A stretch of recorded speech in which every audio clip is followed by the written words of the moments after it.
This is Business Decoded podcast with Ronnie Spellman. An informal chats with top business moguls as they share their stories of failure and success in a fun and relaxed way. Get entertained, educated, and unlock the secrets to success. Welcome to Business Decoded with Ronnie Spellman. I have on a very special guest with us today, Graciela Casillas. Graciela, welcome to the program. Thank you. Thank you for having me on your program. I have been waiting to talk to you for quite a long time now, and I have to tell our listener how I came across you. I was on a flight, and on American Airlines, they have a documentary about your life and what you've done and what you've accomplished. And you're in California, and you're a former professional boxer, you're a small business owner, you worked in martial arts. You're a pioneer by every sense of the word. And I called a friend of mine and I asked him, because I knew he was in similar space and in a similar part of the country. I asked, do you know her? And he said, yes. And he reached out to you and he connected us and we had a fantastic conversation. And so I am just honored to have you on the program. Thank you. It's a pleasure to be on your program. So you were in professional boxing in the late 70s, 80s. You are a world champion in boxing, and then you moved to kickboxing. But you've done so much. Can you give us and our listeners just an overview of what you've done? And first of all, they need to watch the documentary on you. It was just amazing. Probably one of the best movies and documentaries that I've watched in a really long time. But tell us what you've done. Well, I started actually in traditional martial arts first as when I was 16 years old. And I started in Taekwondo, eventually just moved on to a different art because that class ended. And I was training in Hwarangdo, which is a traditional Korean art. And I got to the point where I was getting ready to test for my black belt. And I was starting to realize that I was interested in teaching. And I thought that, well, how can I teach if I've never had to use this stuff? I don't know if it works. I don't know if I could defend myself. So at that point in time, I learned about this competition called full contact karate to the knockout. And a friend approached me and said, you should try this. So I thought, okay, all I have to do is go in the ring and I'm going to either find out I'm going to either get knocked out or I would see if this stuff works. And that was my introduction. I went from traditional arts to actually full contact karate, which was later known as kickboxing. And I wasn't boxing yet, even though I became a world champion in boxing first. I first started as a kickboxer. That is amazing. How did you even find the sport? I understand you grew up in LA, right? Or in the Southern California region. Right. I first, as a child, I was in Los Angeles, and then we moved an hour north to Ventura County. And I was part of a youth group, and I come from a very traditional Latin family where parents are extremely strict with the girls in the family. So I didn't get to go out and do a lot of stuff, meaning I couldn't go out and say, hey, I'm going to go hang out with a friend. It just didn't happen. I grew up, there was originally 12 of us kids. I grew up with 8 brothers and 2 older sisters. So the only thing we were able to do is we would go to church. And during being part of this youth group, one of the priests, we refer to them as missionaries of the Holy Spirit, came to our parents and said, hey, I would like to bring this instructor to do a self-defense class. And basically, that's where I started, was in the church. I started training in martial arts in the Catholic Church about like this. So I was there for a year before we got kicked out of the church, basically. There was kind of a conflict in philosophy. The priest would walk in and we would be chanting, going, and it didn't quite go with Catholicism. So they made excuses that we were leaving footprints on the walls and we had to leave. So we ended up in this kind of a park that now in retrospect, I can't believe we used to train there because it wasn't like the best side of town. There was a lot of stuff that would go on there, but we were training out in the concrete, doing knuckle push-ups on concrete. And then finally that class ended, and that's where I started getting more formal training after that. You were doing knuckle push-ups on concrete. Wearing army fatigues. I started with 4 of my little brothers, and they all said, we're done with this. And And by the time they dropped out, I would convince my mom to allow me to continue training. And then that class, nobody was left standing except for myself and one other student. So the instructor kind of threw the towel in and said, it's done, it's over. So at that point, I was hooked. I really liked the discipline of it. I liked the meditation, but there was a mystique to me, but also it was something that was different and something that I could kind of call my own because I wasn't in a situation where we had been exposed to anything else. I mean, we didn't do ballet classes. We didn't do gymnastics. We basically spent our summers being a migrant family, picking prunes in Northern California. And then during the rest of the year, we were in school. So it was something exciting for me. So you mentioned being a migrant family. Where are your parents from originally then? My parents are from Mexico. And although we lived in Los Angeles, owned a home there, my father had this crazy idea that during the summers that we would travel north to pick grapes, pick prunes, pick whatever, it was extra work, extra money, except he would forget to bring us home. And sometimes we would be there through the school year in Northern California. And then eventually one year, my mom said, enough. She packed up the kids. We drove home and never went back. And Oh, wow. I was 10 years old at that point in time in my life. Now, Graciela, the amazing part about your journey is that you were undefeated as a boxer in both sports, correct? Correct. And that's so incredible at a time when you didn't have a lot of females in either one. And from what I've read, what you did was a predecessor to what we now know as MMA when it comes to, yeah. And sometimes history is kind of lost in time. And we forget to recognize people like you that did something when no one else was doing it, right? Right. And I think that, it took me 40 years to be recognized, to be inducted into the International Boxing Hall of Fame. And, it was kind of bittersweet because it's like finally somebody recognizes you. And the highlight of it was that I was inducted with one of my idols, which was Roberto Duran. And Oh, wow. Cigar Awards, and I have photos with him. And that was exciting for me. But yes, the young people, it's a different generation. A lot of them don't really, I don't want to say they don't care. They're just not aware of the history. And that when I was fighting originally, there were no weight divisions. Nobody cared if your opponent showed up outweighing you 20 pounds, the promoters would just say, well, then don't fight after you've been training for months and months. So you took the fight. In Hong Kong, I gave up like 20 pounds and no boxing gloves. It was just small gloves because they said, we're not going to allow you to wear those big gloves. We want something small. So we were basically doing what was like blood sport before a movie was made, before before MMA came around. We were already fighting like that. So now, what made you stay in it? That seems tough. Yes. What made me stay in it is that it was something that I knew I don't want to say gifted, I was good at. Right. I loved the training aspect of it. I loved the discipline. They always say, it was the journey and victories in the journey, right? For me, it was the training, the getting up at 5 a.m, going to Griffith Park, running with other boxers, and just loved that. But more than that, it was something that didn't require money, which I had none. Right. And it was something that I could do. It's, it's a poor man's sport, right? It was known as that, and I could excel at it. And it was the only thing in my life that I was ever really good at that point in time. I had never tried anything else. And in retrospect, I'm sure if I would have had the opportunities to do something else, whether it was tennis or, golf or anything else, I probably would have excelled because I now realize I had a lot of natural ability.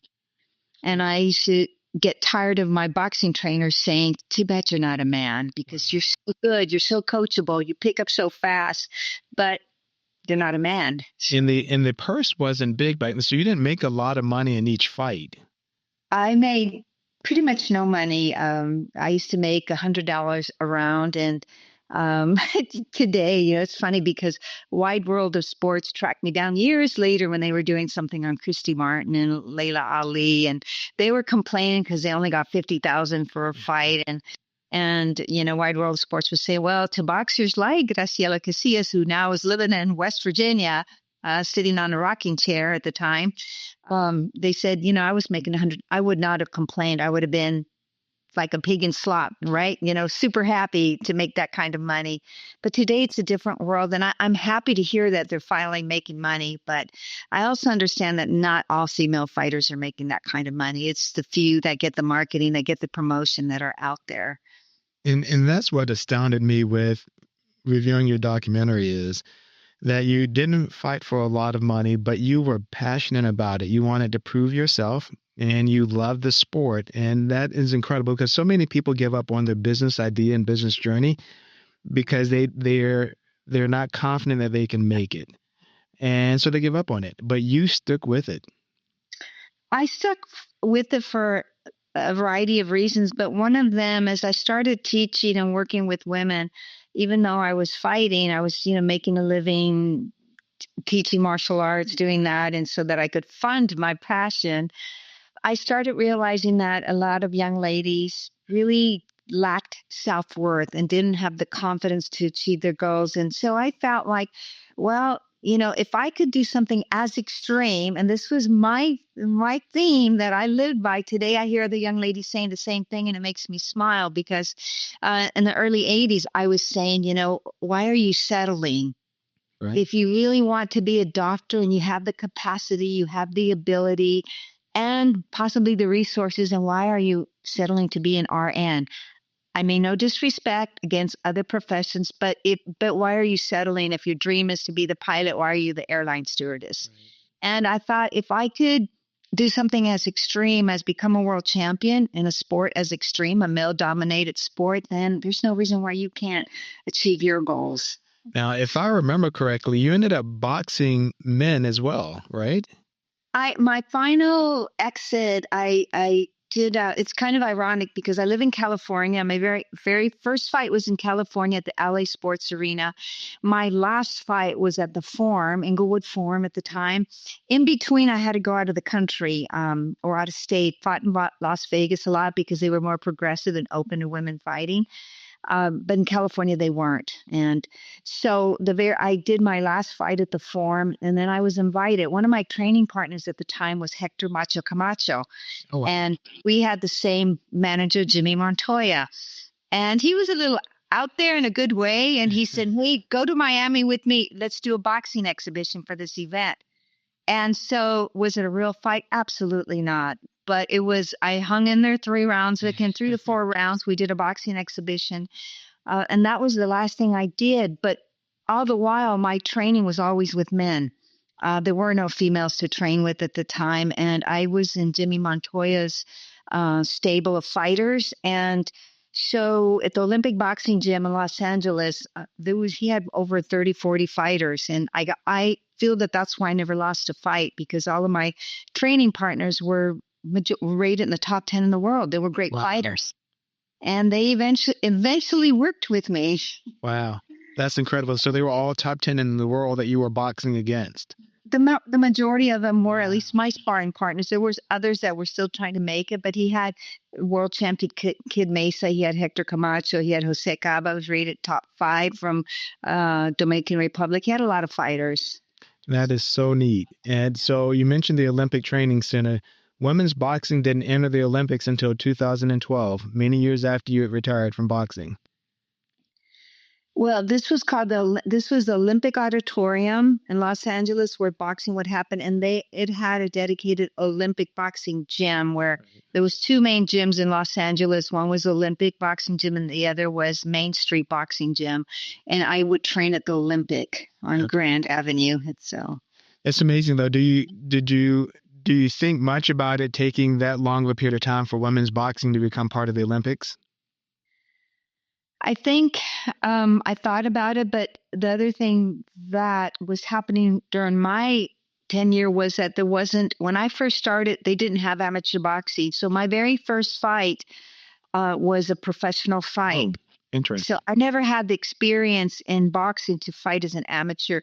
And if I would have, I probably would have not done it because there was really no difference between amateur boxing and professional, except you made $100 a round pro. So I thought, even in kickboxing, I thought, this is not worth it. I'm taking a beating. I'm training so hard for a piece of plastic. I think I'm going to go pro. So now, do you think you were ready in that first fight without having any prior fights on the amateur level? Because that's amazing to me to just step into pro. It's so neat. I stepped into pro and I fought the world champion. It was a tune-up match for her because her opponent was injured and they just slid me in there. And Dr. Schwartz at the time, he just signed me off because it was kind of people did what they had to do Right. to achieve. So it was a different time and doctored my record. State Athletic Commission approved me. It's too late now. What are they going to do about it? And although I had never had a fight. In fact, I kept a letter that I tried to fight 2 months prior to that and in Texas, of all places, and they denied me as an inferior opponent. And I still have the letter from the promoter saying, basically, you're going to end her career before it starts. And no, she's not good enough. And when I fought Karen Bennett, it was Friday the 13th, 1979. I went 2 weeks later to San Antonio, Texas, and fought Ginger Kaufman, 10 3-minute rounds, and it went the distance. So it was a special time, and I think I had so much drive and determination. Also, the circumstances surrounding that fight. It wasn't a racial thing, but she happened to be white and was making several racist remarks towards me. So I think I had my own anger issues. So whether I had a day of training or not, I was going to win that fight. And she basically retired that evening. So that's why I went in her place. So here's what's fascinating to me, and then I absolutely love is, this program is focused on business, and we're kind of talking the business of boxing. But you stepped in your first fight ever, a professional or amateur, your first fight ever was against the number one boxer in the world. That is a huge, huge achievement to walk into the ring and expect to win. And you won on day one. Right. I think, it was my spirit, my courage that got me through that fight. Plus I was in great shape and I had been training. It was my first fight, but I had hundreds of rounds of sparring at the gym. And I actually, before the Olympic boxing gym, I started at Hoover Street Boxing Gym, which was kind of, a rough place. And I was not the only female, but the only non-African American training there. And I had good trainers. I had Hap Holloway. I had Cannonball Green, who was a great fighter from the 40s and coaching me. So I was sort of an underdog, but yet a lot of people there, trainers, liked me. They saw that I was serious. So they wanted to, I don't want to say protect me, but they wanted to help me as much as possible so that I wouldn't get hurt once I stepped in the ring. And then you, by the time you retired, from my understanding, you had quite a few knockouts. I have 18 knockouts, recorded knockouts, 31 professional fights. That is incredible. Thank you. So after you finished boxing, you went on, though, and you continued building in your career. You have a master's degree. Can you tell us about what you did after retiring? Actually, I have 2 master's degrees. Okay. I was a student while I was fighting. That's the way I kept my family off my back. I kept my brothers from constantly on me about, what are you doing? You're crazy. My parents thought it was just not only unrealistic, but it was horrific what I was doing. So I would have to hide it from my mom. Or, when we come from old country, you fear your parents. It's not, today people are very independent and it's just a different era. Back then, you do what your brothers told you. And so I stayed in school because I wanted to be able to train. So either I was doing undergraduate work at UCSB, working a pre-law degree. I was driving home 45 minutes every night to train locally. And I got my bachelor's degree in law and society. And then I went into a master's program in education and counseling and guidance, and I was still fighting.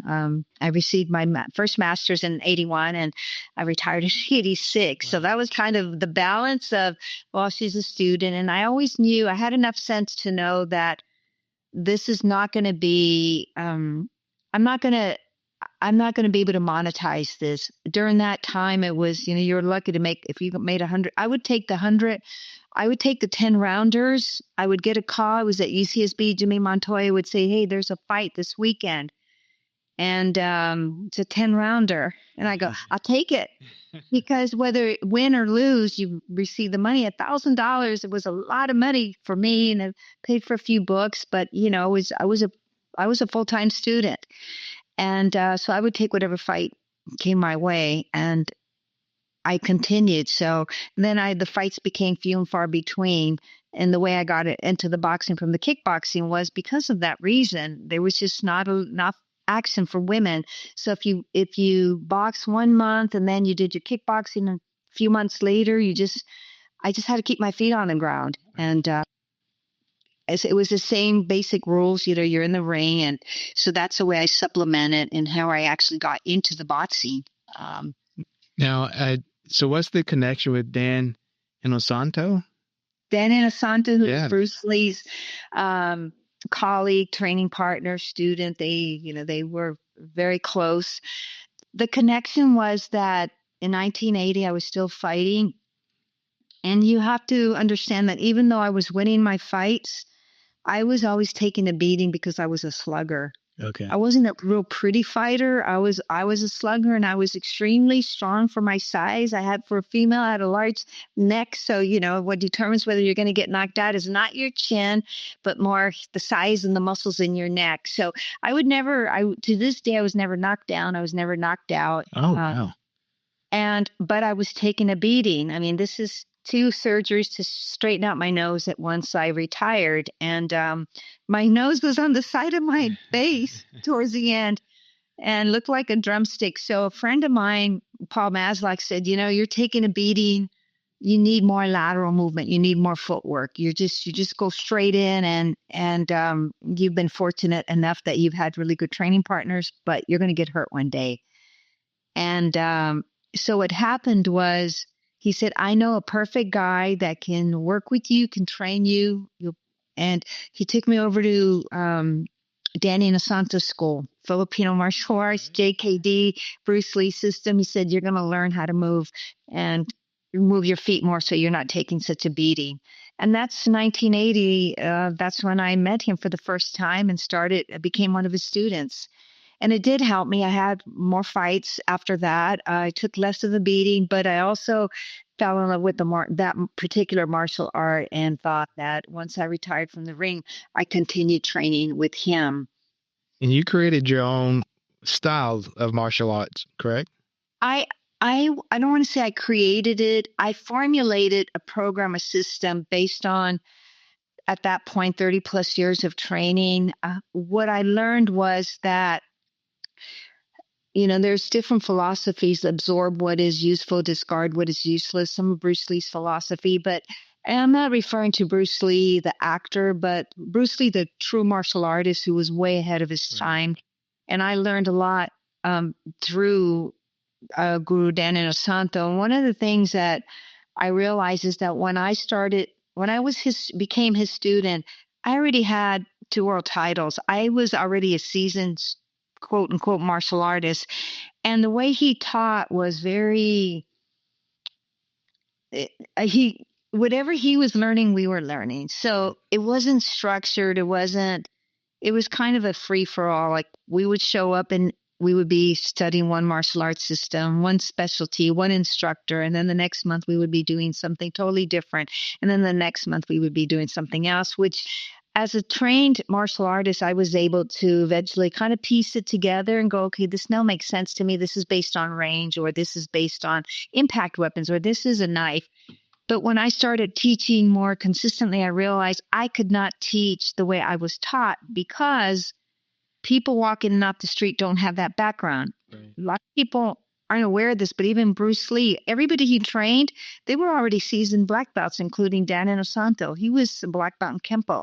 Wow. So they already had a foundation, and they were able to understand what the concepts and the principles that they were being taught. So that's when I started taking everything I've learned, all the different styles, and formulating a curriculum. And yes, it's my system, but is it any original thought?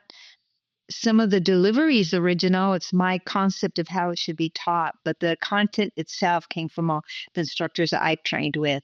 And you use that to open up your own studio. And I think you had a purpose behind it, and if I have my information correct. So it was a great studio, taught a lot of young people, but you also found, I think, a purpose in teaching specifically young women self-defense, correct?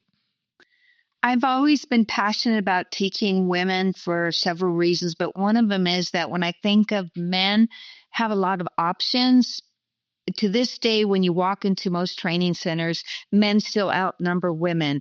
As instructors, many instructors look for the perfect specimen of an athlete to walk through the door, the one that they're going to go, that can be proud of and say, this is my student and they won this title. And I thought, what about all the other people that maybe are a little uncoordinated, maybe are not born athletes, but can be taught? So I wanted to reach that population. I wanted to reach students that needed Right. the training, not we're just great athletes to be our natural and possess natural ability.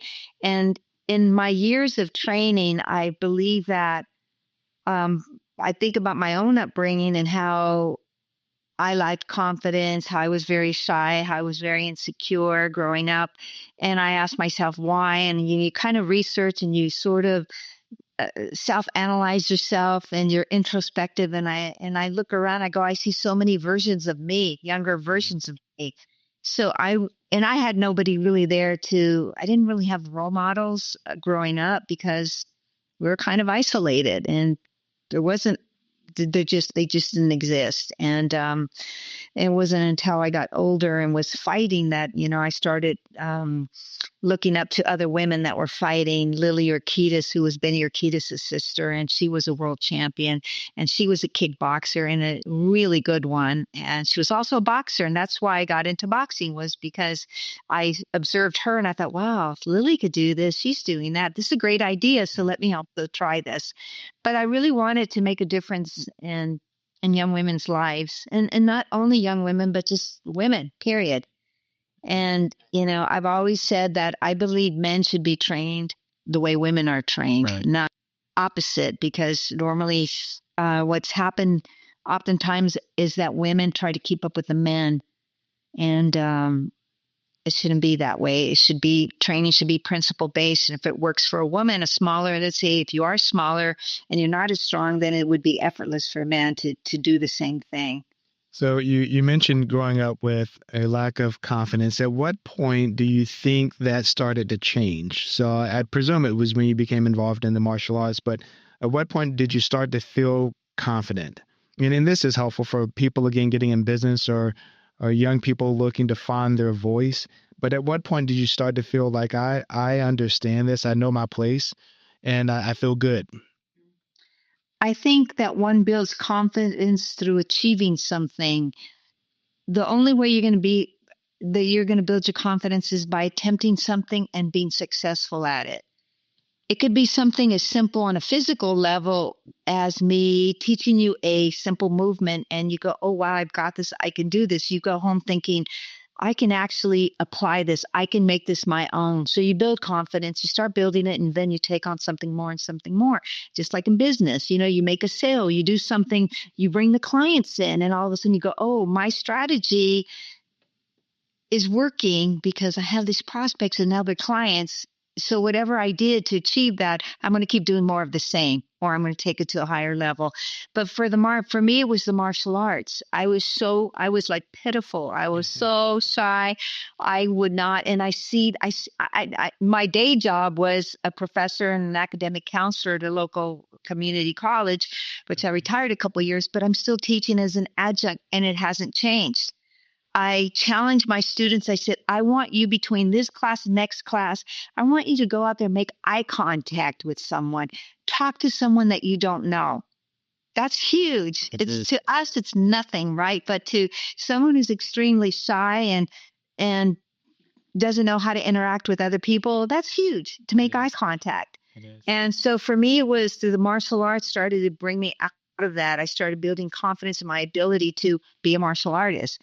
That seeps into other aspects of your life. Now you don't have a problem walking into a restaurant and ordering by yourself and eating by yourself, which sounds silly, but again, it's something that a lot of young people are not capable of doing. So, Graciela, I've been looking forward to this conversation for a long time. I want you to come back. So if you can work with me, let's pick a new date. But the documentary about your career and journey is The Lioness Within. Absolutely amazing. I also happen to have a book on Amazon, which is also called The Lioness Within. Yes.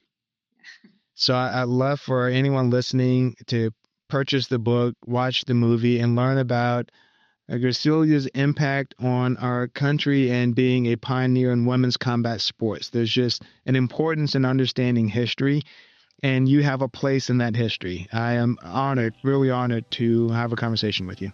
Thank you. It was a pleasure speaking with you. Okay. Thank you for joining us on Business Decoded with Ronnie Spellman.